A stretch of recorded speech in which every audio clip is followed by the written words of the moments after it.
Olá, futuros e futuras canadenses! Hoje eu vou responder algumas perguntas que vocês deixaram pra mim no Instagram. Então, se vocês ainda não me seguem lá no Instagram, por favor, vão lá e me sigam, porque eu vou fazer vídeos exclusivos com as perguntas que o pessoal manda lá no Instagram e eu tô sempre fazendo stories, então vamos lá, vamos responder as perguntas de vocês. Algumas eu, infelizmente, não tenho mais o nome das pessoas, então eu peço desculpa se eu perdi o seu nome aqui. A primeira pergunta é de uma pessoa que eu perdi o nome e diz assim: você se sente sozinha aí na sua rotina? O que mais sente falta do Brasil? Se eu me sinto sozinha na minha rotina? Olha, pra ser bem sincera, não sinto não. Eu acho que eu sempre fui muito sozinha, na verdade, mas eu não me sinto sozinha na minha rotina. Mas o que eu sinto mais falta do Brasil é a comida. Eu acho que eu sempre digo isso, é a comida. Porque a comida do Brasil não tem nada igual na terra. E, obviamente, né, da minha família, do meu cachorro, Kiwi. Se vocês não viram o vídeo que eu fiz no dia que eu voltei pro Brasil, eu vou deixar aqui nos cards pra vocês assistirem. Foi emocionante. Acho que é isso. Contanto que a gente faça amigos aqui, a gente não vai se sentir sozinho, né? Eu, comecei fazendo amigos brasileiros, porque eu achei muito difícil fazer amigos locais aqui. Então, os meus amigos brasileiros ocupam um lugar enorme no meu coração e na minha vida hoje em dia, então eu não me sinto sozinha, não. Quais são as operadoras de telefonia celular mais populares? Qual vocês usam atualmente? Bom, essa que mandou foi o FJ Parreira. Assim, existe aqui Fido, Telus, tem a Rogers, tem a Virgin, tem... Nossa, tem um monte. Tem Kudu, tem Freedom... Bom, tem um monte. A gente já tentou usar a Telus, a gente começou usando a Telus num plano que dava 2 iPhones e mais $400 e pagava acho que 160, 170 dólares por mês, uma coisa assim. No final das contas a gente acabou comprando o telefone e pagando o que a gente paga hoje e trocamos para Virgin. Mas antes de trocar para Virgin a gente tentou essa Kudu, ou foi a Freedom, não sei. E não deu muito certo, não gostamos. Assim que a gente saía aqui de Burnaby o sinal ficava uma droga. A gente gostou muito dessa Virgin, né? Então eu acho que continuaremos com a Virgin. Ainda mais porque eu ganhei isso aqui. Então, ó, pra mim tá perfeito. Eu que perdia cartão no metrô toda hora, agora não perco nunca mais. Ele também perguntou assim: consigo andar por Vancouver só de bike? Consegue. Consegue assim. Eu acho, na verdade, que nos lugares em que eu já passei por Vancouver, você consegue. Tem bastante ciclovia em Vancouver, né? Então eu acho que dá pra fazer uns bons passeios aí de bike em Vancouver. A PB Oliver perguntou assim: Kit, como funciona a escolha da cidade para imigração? Já tem que escolher a província e cidade quando abre o processo no Express Entry ou você pode decidir depois de aceito no processo federal? Essa é a minha questão.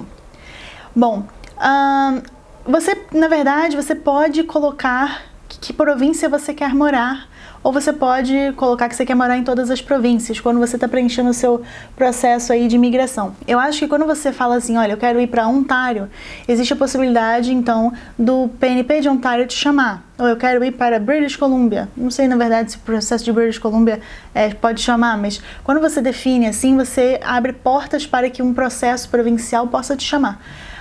Eu acho que você não precisa fazer isso, você pode falar, eu quero ir para qualquer uma e decidir na hora que você receber a sua residência permanente para onde você vai. Então não tem nada do tipo assim, você aplicou dizendo que você ia para British Columbia pelo Express Entry e agora você vai ter que ir para British Columbia. Não tem isso não. A Comes_IDFC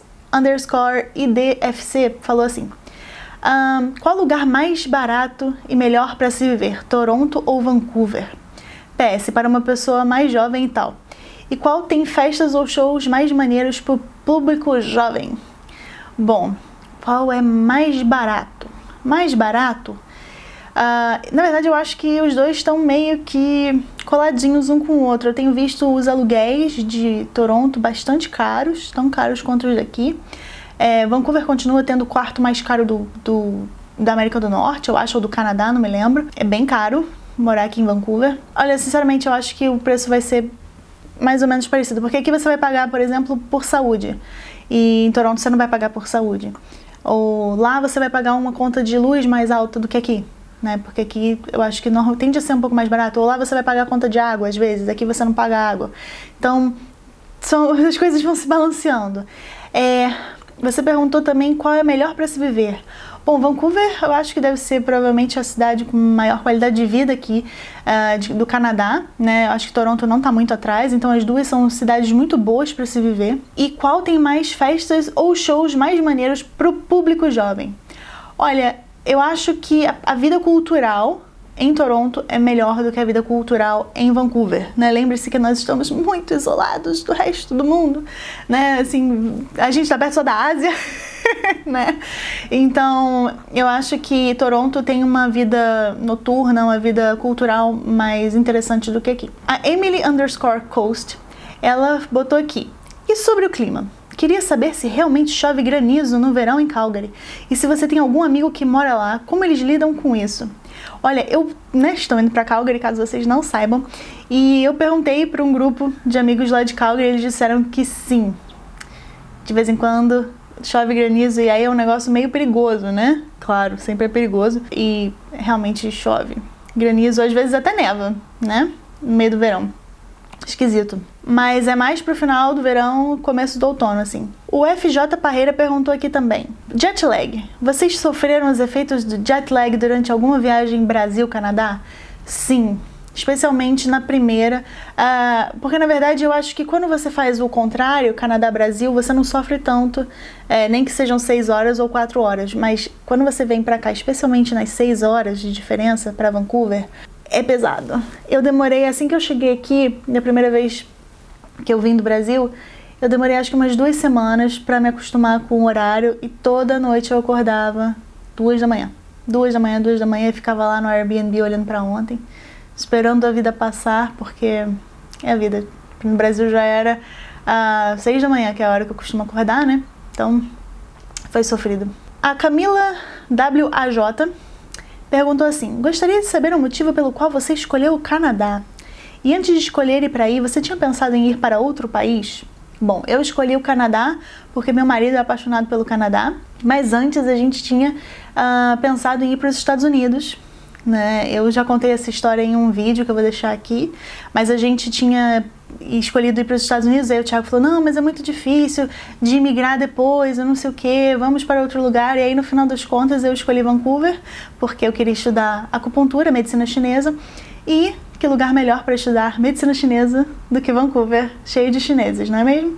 Então foi essa minha escolha, acabou sendo Canadá, mas na Califórnia tem um monte de colleges, não sei se são colleges ou faculdades ou o que é, que são de medicina chinesa. Então, assim, tem muito mais do que aqui, inclusive, então pra mim seria também ótimo ter ido pra lá. Essa pergunta aqui é interessante, é do Gardenzinha Nascimento. Kit, não sei se já tem algum vídeo sobre, mas gostaria de saber se existe muita diferença entre estudar num college no Canadá e no Brasil. Comportamento dos estudantes, regras, rigor nos estudos, horários e curiosidades.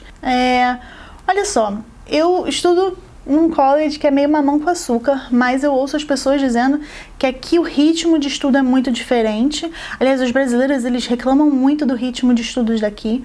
Na verdade, não é só do ritmo, é da coisa do professor, muitas vezes, ele tá ali na sala de aula só para tirar dúvida, né? Então, supostamente você tem que estudar antes o que quer que ele tenha dado para você, e ele vai para a sala de aula para tirar suas dúvidas. E aí tem 1,5 milhão de trabalhos que vocês precisam fazer com outras pessoas, obviamente também, assignments. Então a quantidade de trabalhos que vocês precisam fazer dentro do college, a exigência dentro do college, é tudo muito diferente de no Brasil. Eu ouço os relatos dos meus amigos que estudam em colleges públicos aqui, e eu falo assim: nossa, isso não se parece em nada, nem com a UFRJ quando eu estudei na UFRJ e nem na Unisul quando eu estudei na Unisul. Então, realmente é bem pesado, é bem puxado. Tem gente que não aguenta, não dá conta de trabalhar e estudar, né? Eu vejo muitas pessoas no Brasil que estudam e trabalham e dão conta. Aqui eu vejo o pessoal, especialmente se for trabalho qualificado, sei lá, área de TI, alguma coisa que não seja entry level, que você não carregue trabalho para casa, digamos assim, você acaba não dando conta de estudar e trabalhar. Se já é difícil com o entry level, que você não precisa trazer muitas vezes trabalho para casa, imagina sendo um trabalho qualificado que você traria para dentro de casa. Não que todo trabalho qualificado você vai trazer trabalho para dentro de casa, mas os relatos dos meus amigos são mais ou menos esses. A Amanda Sericola, ela falou assim: gostaria de saber como são as lavanderias coletivas. Digo, são limpinhas? Desculpe a pergunta tosca, pois me parece um pouco estranho, nojentinho, lavar a roupa no mesmo lugar que diversas outras pessoas. Às vezes é só impressão minha mesmo. É engraçado que muitas pessoas perguntam isso, especialmente em vídeos que eu faço com o Thiago da Bad for Student, o pessoal costuma perguntar bastante. porque a gente sempre fala dessa coisa da lavanderia, as exigências dos brasileiros e tal. Olha, assim, eu vou falar na minha opinião. Eu não me importo de lavar roupa no mesmo lugar que todo mundo, porque aqui não é pet friendly. O meu prédio não é pet friendly, mas eu acho que se ele fosse pet friendly e tivesse bicho aqui, eu não gostaria de lavar minha roupa no mesmo lugar que as pessoas lavam as coisas dos bichos. Não que os bichos das pessoas sejam sujos, não estou dizendo isso, mas eu tenho alergia a pelo de cachorro e tal, eu tenho alergia ao meu cachorro, né? Então eu não ficaria confortável e eu acho sim meio nojento se tiver essa questão do prédio pet friendly. É muito mais confortável, obviamente, você ter uma lavanderia dentro de casa, mas eu não tenho nenhum grande problema. Eu acho que as lavanderias são limpinhas, eu não sei quem é que limpa a máquina de lavar, nem a máquina de secar, né? Eu acho que é isso que eu tenho pra dizer, assim, eu não vejo nenhum problema com a lavanderia coletiva não, tá? Assim, contanto que não seja pet friendly, como eu disse. Nada me pareceu sujo ou me pareceu nojento, onde eu, pelo menos assim, na minha lavanderia. O Caim Novaes perguntou assim: Kitty, no Brasil você tinha uma expectativa muito grande na primeira coisa que você veria ao chegar no Canadá? Ficou decepcionada? Qual é a primeira imagem mais linda que você se lembra ao chegar pela primeira vez no Canadá? Difícil.